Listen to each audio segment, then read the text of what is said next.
Motorsport Coaching Podcast, sponsored by Motivate Training and Management.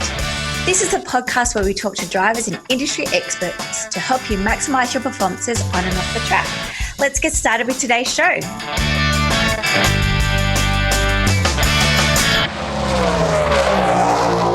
Hi guys, and welcome to episode 41 of the Motorsport Coaching Podcast. I am your host, Belinda Risley, and today I am joined by James Charters, an Australian now living and working in the United States. He owns and operates Kanga Motorsports, which is a website dedicated to helping other people get into motorsports. James races his spec racer Ford with the Sports Car Club of America at the famous West Coast tracks, such as Sonoma and Weather Track Raceway. James shares with us today a wealth of knowledge around gaining sponsorship and maintaining sponsorship. It's actually one of my favorite podcasts. So please, I know I say it all the time, but hopefully you get lots of nuggets from today as well. So grab that pen and paper and coffee and enjoy the listen. Guys, if you haven't already, we'd love for you to come and join us over at the Motorsport Sponsorship Group. The link will be there to join us. It's a fantastic community where we try and give you loads of resources, tools, tricks of the trade to try and help you gain and maintain sponsorship. And also, just want to say a very big thank you to Tony Regan, who left this review on our iTunes account last week. Again, please remember to subscribe. And if you're enjoying the show, or if not, we'd appreciate your feedback if you can write us up a review. So Tony wrote, "Hey Belinda, just a quick note to say how much I enjoyed the interview with Alexandra. It really highlighted her determination in moving countries to chase her dreams, and also how much work it actually takes to be a successful motorsport athlete. Keep up the great work." Well, thank you very much, Tony, for taking the time to write that review. So guys, let's get started with today's episode. Here's James. Hi, James, and welcome to the show. Hey, thanks for having me on. I am very excited to hear your story, James, because you are an Aussie living in the US. Tell us, how did you get there and what do you do? So I came over to the US about 12 years ago, which is probably why you hear the accent. So I've been living here for some time. I originally was studying for my PhD in Europe, and then I had a few people offer me a job at NASA in the US. So I took up that job, and I've been here ever since. So, as you would. What were you studying? What were you doing your PhD in? Aerospace engineering. So I'm an aerospace engineer. I work in systems engineering, and I've worked on space, and I now work on some aviation stuff. So. Yeah, and did you get into engineering through your love of motorsports, or how did that all come about? So I was always interested in cars when I was younger, and then in high school, a lot of my friends, we were old Japanese sports cars. And then when I went to university, I was studying mechatronic engineering, and I took up the Formula SAE as the final year project. And then after that, though, I transitioned into aerospace more. And then that's where my career has been for the past 12 years or so. Okay, so you do have a business called Kanga Motorsports. So tell us a little bit about that and how that works and how all that integrates into your busy life. Yeah, so I initially set up Kanga Motorsports as a way to keep friends and family updated. It was a way to keep them updated on what I was doing with my racing and what events were coming up. And then as I looked into racing, I had a hard time trying to find a lot of resources on how to get started. It seemed like you needed to know somebody, or of somebody who had done it before to get into club racing. And there wasn't a lot of information online at the time. And so I started just documenting things as I found it going along, like how to get started, how to visit events, how to just show up, things like get your license. And then it grew into things like tech tips on how to wire your helmet for a radio system, and then, how to get faster and things like that. And so over the years, it's just grown and grown. Yeah. And when did you start that? It was about 4 or 5 years ago, I think, just when I was starting out club racing. So. Yeah. So you do currently race at the moment. What do you race over there? Where do you race? So I race with the Sports Club Car of America. It's SCCA is what it's commonly referred to, and most people understand. It's like the largest sanctioning body in the US for road racing, for amateur road racing. And I race a spec racer Ford, which is a custom-built spec car. You guys would call it a one-make car. And so it has a two-frame chassis with a fiberglass body over the top of it. It's a single-seater. And then it has a rear motor in the back and trans in the back. So it's rear drive with rear motor. And then the radiators in the front. And then the good thing about this class is it's very popular. So there's always a lot of racing. And the cars are spec. So the motors are sealed, the transmissions are sealed, and the shocks are sealed. So a lot of it comes to driver setup and then skill on the track. So we see fields of up to 60 cars sometimes, and we regularly see fields of cars of 20 to 30 cars. And so when you're getting out started racing, it's kind of nice to always have somebody to race with, whether you're in the back of the field where, often you start, that's where I started. And then you work your way up through the mid pack. So there's always somebody to race with. And because there's so many racers, you always are learning things. So it's not like you're just driving around by yourself and there's 2 cars on the track. So. And are they more forward with their data over there than what they are over here? Is it a lot more friendly at that level, or is it still every man and their dog? Well, it's club racing. So, at the end of the day, the prize is a $10 plastic trophy. So people aren't really competing for large prize money. But so you'll find out when you first get started, everybody's really helpful and wants to get everybody up to speed. And then as you get towards the top, people don't really want to share their data as much. But, when I started out and when I've been driving, a lot of the fast guys shared their data with me, and that was really helpful. And so I'll often share my data with some of the new guys that are coming up just to show them, hey, here's what I'm doing. And they might find something that they're doing a corner better than I am, and they'll share it with me, and that's great. Yeah. And so how many race meetings a year do you get to compete in then? So we have about 7 weekends in a year, and each weekend is 2 races. So it's about once a month or so, from about March through to October, and then over what is winter for what passes for winter in California is kind of the down season. So it's the off season kind of thing. But there's still, you could go racing most of the year round. It just may not be with our local tracks. So. Okay. And so what kind of approach do you take, James, in getting prepared for a race weekend? There's a lot of things to do. I'm an engineer, so I take a lot of notes. And so I'll go over my notes from last time I was at the track, and at the end of each race weekend, I take down notes of where I could improve or where I was losing time to others. And so that the next time I go to that track, I know these are the corners I need to focus on, or these are the areas I need to focus on. And so I can redo that. I redo my track maps, and then there's getting the car prep. So before each race weekend, there's either maintenance to be done or there's a setup to be done. So for each track, there's a slightly different setup. And so I'll spend probably at least 8 hours on the car before a race weekend just to make sure the setup's good, any maintenance is taken care of, and any, repairs have been done over time. So, So is your car at home or is it with a race team? It's with a race team. I don't have a trailer at the moment, and I don't have a truck to tow it with. And so they tow it for me to the track, and they store it at their shop. And then I'll go to the shop to work on it from there. And then I do the majority of stuff I can do myself maintenance wise, but then there's always stuff I could use a hand with, like pulling a motor or changing a transmission, things like that. So some of the bigger jobs, I get a lot of help from CSR Performance in California. And so they've helped me all the way through, which has been fantastic. Oh, that's great. And so you mentioned about getting the car prepared. What about getting the driver prepared, James? Did you do anything specific in coming up to an event? Yeah, so I'm lucky enough that 2 of the local tracks are Sonoma Raceway, which is formerly Sears Point, and then the other one's WeatherTech Raceway, Laguna Seca. And so those are readily available on simulators. So I have a little chair with pedals and a shifter and stuff, and I can set up a car that is very similar to my car, so I can drive laps there. I'll also then review video and data. So I post a lot of my videos. So my fastest lap I will post, mostly so that I can find it easily, so I can review it when I'm watching. And then I'll also do some mental preparation about, what I want to accomplish in that weekend. So before each weekend, there's normally a test day. And so on that test day, I'll put together a session plan outline.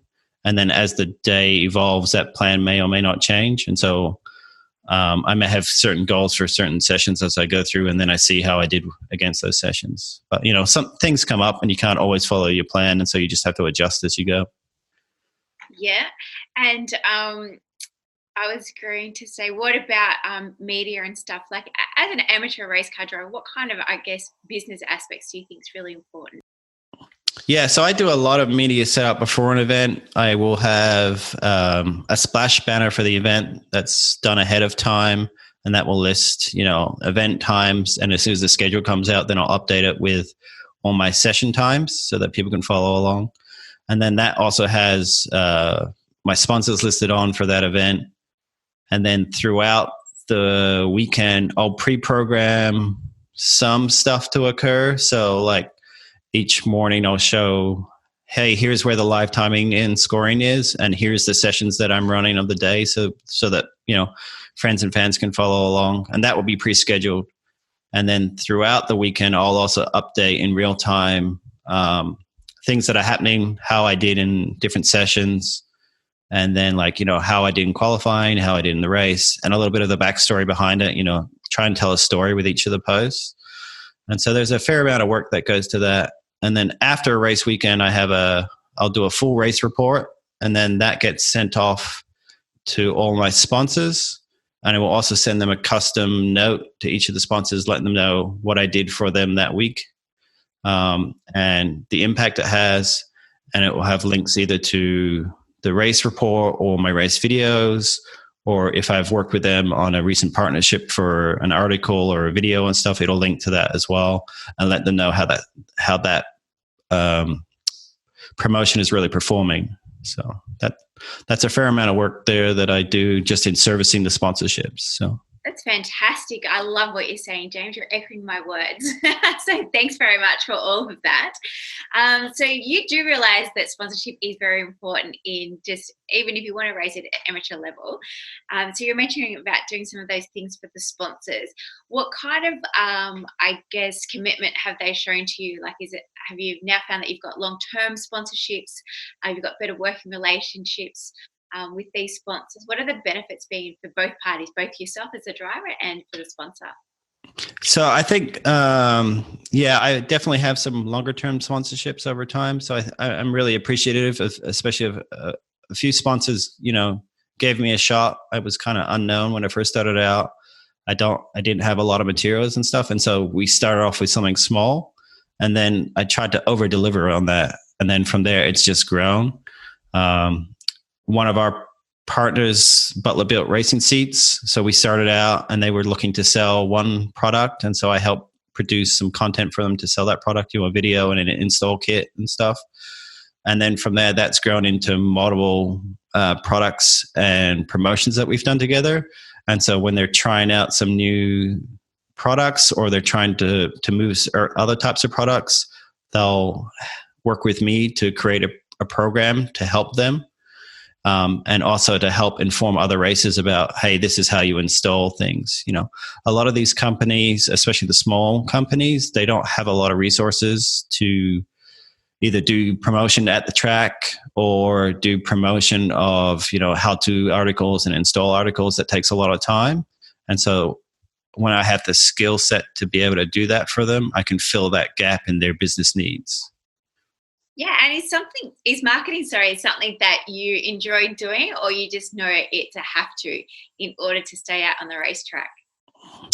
I think so. I started out doing it and I wasn't sure about it, but when I was getting into racing, I saw it as a way to offset my costs, and a good way to trying to learn new skills. And as I've gotten into it more, I found that it also helps me a lot in my work life. So there are benefits to understanding what a business needs in my daily job as well, because it's the way I interact with people it helps with, and it's understanding people's needs and objectives has helped me in industry as well as helped me from a marketing side. And so I enjoy it. I enjoy doing it.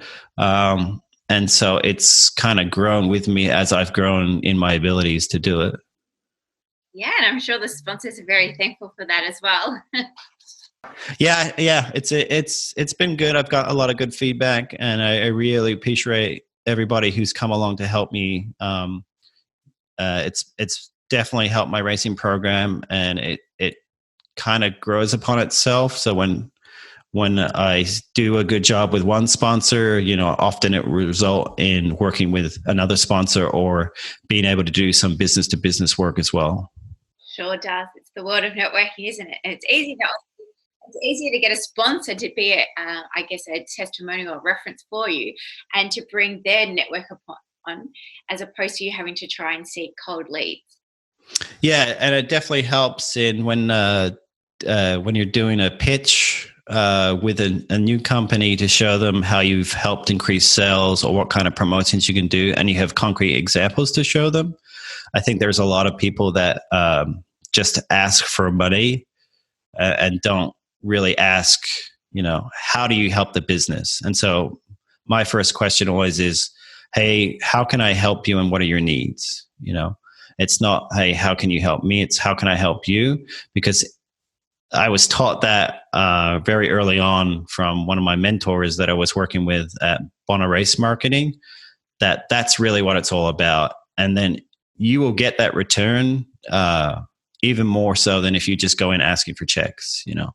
You're going to get a bigger return from helping their business, and it might take longer, but it'll be more beneficial, and the relationship will probably last longer. Again, James, I love what you're saying. Thanks. It's always great when someone else is saying it, as opposed to people just constantly hearing me echoing those words. So thank you very much. I'll pay you later. No, I'm only joking. Have you done any on-track activations that's been successful, or something that's even little things that you could recommend for the drivers to do? We don't do a lot of on-track activations where we're collecting data or emails or people's things like that. What we have done is we've done hospitality for certain large events. So friends and family come by, or I know a couple of sponsors are going to come by. I'll try and make a hospitality event for that to work out. That's kind of worked really well for me. In order to do activation, there would have to be, for it to be really worthwhile, there would have to be a little bit of a larger audience than we are, because at a local club racing, there's often just, friends, family, and whoever the pit crews are of those people. There's not a lot of spectators that come out to our events just because of the style of racing it is. But we try to work with what partners need from an activation standpoint. But being realistic about what we can deliver. I'm not trying to promise that they're going to get, 10,000 people coming to the track when there's not 10,000 people coming to the track. Fantastic. So you're really passionate about sponsorship, and you're very active on social media. What do you love about doing social media, and what's your favorite platform? So I kind of have I love it and I hate it at the same time. Social media is beneficial. It's an ever-changing world, and it's often difficult to keep up with. And so sometimes it just feels like you're feeding the content monster. But other times it's really beneficial when I can engage with fans that have said, hey, I read your article about how to install a radio into a helmet, and it helped me, and I put a radio in my helmet. That's the kind of reward that's really great to hear. And so right now, I think I like the Instagram just because it's a very visual medium. Facebook, there's difficulties with reach right now, just with natural organic reach. It's more of a pay-to-play kind of marketing thing. And so I think what's important is not just doing the social media side of it, but also having your own portal and building your own lists. So like your own email marketing lists, or building your own website, so that you kind of own that resource and you're not reliant on somebody else's algorithm or what they do. And so over time, what's happened is a lot of my traffic will actually come from searches or Google searches more than it will come from like a social media or a direct link now. And so that's turned out to be a lot more beneficial in terms of views, benefit to getting more people involved in motorsports kind of thing. And so I guess that's a really long-winded answer to your question, but yeah, I struggle with Twitter. So we don't do a lot on Twitter. It's mostly around real time, so race weekends we'll probably post there. But just keeping up with Twitter is kind of a lot of work when I have a full-time day job. And then so Instagram tends to be what we post on, and then I'll post a lot of stuff on our Facebook, and then most of our stuff is going direct to our website. So. Fantastic. And so you mentioned that your business, Kanga Motorsports, is that a hobby and that's something that you're wanting to pursue full time, or is it always just going to be a bit of a side hustle, or is there grander plans for Kanga? Yeah, so at this point it's just a hobby, so it's not incorporated as business as such. It's not specifically a business. I would really like to grow it. I mean, I would really like to be able to service more people, help get more people involved in motorsports. The more people I think that we can show, like what it costs, what to expect, how to get involved. Hopefully, it will help everybody, and the sport in general. And then there's more people to race, which is more fun. So that's kind of where I'd like to go with it. It's just there's realistic time limitations, with a full-time job, doing many other things, other activities, and then the racing, there's only so much time that I can dedicate to actual producing content or improving upon Kanga Motorsports. So. And you do create fantastic content. So if anyone hasn't checked out Kanga Motorsport, head to kangamotorsport.com and look at those free resources that James does have available. So you mentioned we've talked about some sponsorships and social media, but the other thing that you're really great at is public relations and really getting that name of Kanga Motorsports out there. Do you have some tips and tricks about that? I assume that you do a lot of work with the local media there and or the industry press over there. Yeah, so that's an area we've been trying to grow. I think starting out, we really focused on the social media, and that landscape kind of changed. But I think a lot of people overlook the traditional medias. And so we've been trying to do some activities with traditional media for some time. It takes a long time to get through that process. So I think the real takeaway message there is don't be discouraged. You're probably going to hear 10 no's before you get a yes. And often what will happen is we'll contact a magazine or a paper to do something, and they'll file us away for a future. And then they'll have an opening or a gap where they want to do an article or an activity. And then they'll be on you instantly, and they'll want something really quick within a week or so to kind of get a spot filled in a magazine. And so it's really just trying to make those contacts, trying to show how you want to help them and their audience, and kind of being patient. You're not always going to get it straight away, and it's not always going to work first time. Yeah, and so obviously we're talking about a lot around business development. Do you think it's important, or I should say, would you be going down this avenue of doing all this social media with websites if you were just an amateur driver and not having Kanga Motorsports? Do you think it's important for an amateur driver to be online and look after sponsors and have an awareness and all of that? Yeah, I think it's important. It's really what you want to do.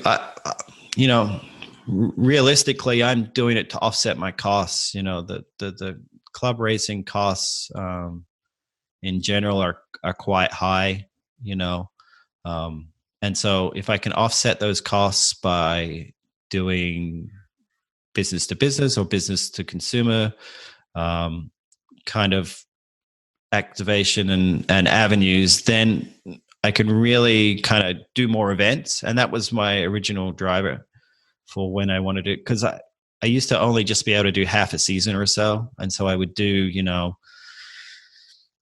4 weekends a year, and I'd only get to, 8 of the 14 races in the season. And, I can't win the championship doing that. And I also, that's not as often as I wanted to do in order to progress as a driver. So anything that would allow me to get more seat time and get to more events was going to be beneficial. And so that was one motivation that kind of grew what we do now, and now it's it's kind of grown upon itself, and it's really been helpful, and that's why I'm really thankful to everybody who's helped me and the partners that have helped us to get here. Is that now I can do like larger national events, or I can do a more full season. Yeah, is there any other race category that you wanted to dip your toe in or have a round at? Yeah, I actually like some of the endurance racing. There's actually quite a bit of budget endurance racing in the US now. And so I did a race, which was the 25 hours of Thunderhill. And I really enjoyed that because it's more of a big event. And then you get a lot of time in the car, but you're also working as a team.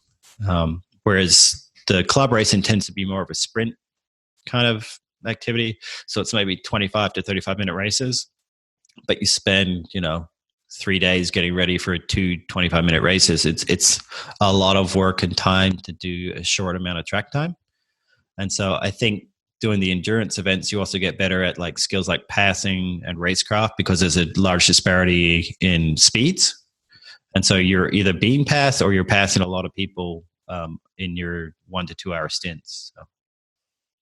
Sounds good. And do you follow Australian motorsports? Yeah, so from time to time I will check in on results, but I'm not a big avid follower. I know the V8 supercars actually is really well respected over here in the US, just because it is such close racing, and the machines themselves are impressive to people as well. So that like we often will see like video clips or activity from that racing, and then when I can, I try to watch some of the Bathurst racing too.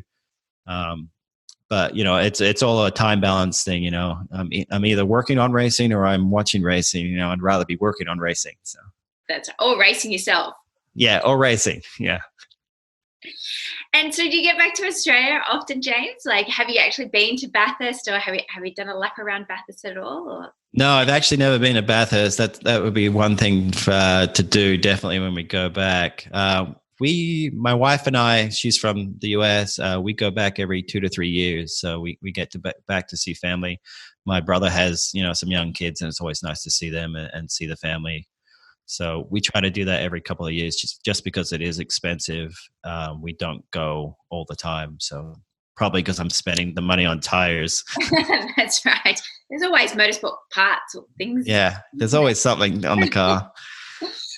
Where is home in Australia? Which state? So, yeah, I grew up in Adelaide. So when I was a kid, I remember hearing the Formula One cars screaming around the circuits. And so I actually went to I remember very vividly going to like a Friday test day for Formula One as a child in Adelaide. And then, then we would have the Clipsal 500 there. And so that was always great to see. Do you follow the F1s now still? Yeah, so I do watch all the race highlights for F1. I don't actually sit down to watch a full race. And then the other racing I really like watching lately is the IndyCar racing. I think that's just getting better and better now. Part of that is because, anybody can really win it any weekend, and that the cars are really close. It's actually producing really good racing of late. And I think that sport's kind of taken a little bit of an uptick, whereas Formula One may be in a little bit of a downtick because I think people are starting to get bored with the same position finishing. So. Well, James, I really appreciate your time today. You've certainly given us lots of golden nuggets. Do you have any other advice that you can offer that amateur motorsport competitor wanting to get into sponsorship or anything? Yeah, I think the biggest thing that I was scared of is like most people is, rejection. Nobody likes to hear no. And that's kind of tough. You kind of have to get used to it. There were a lot of no's along the way, but you're eventually going to find someone who does say yes, at any level.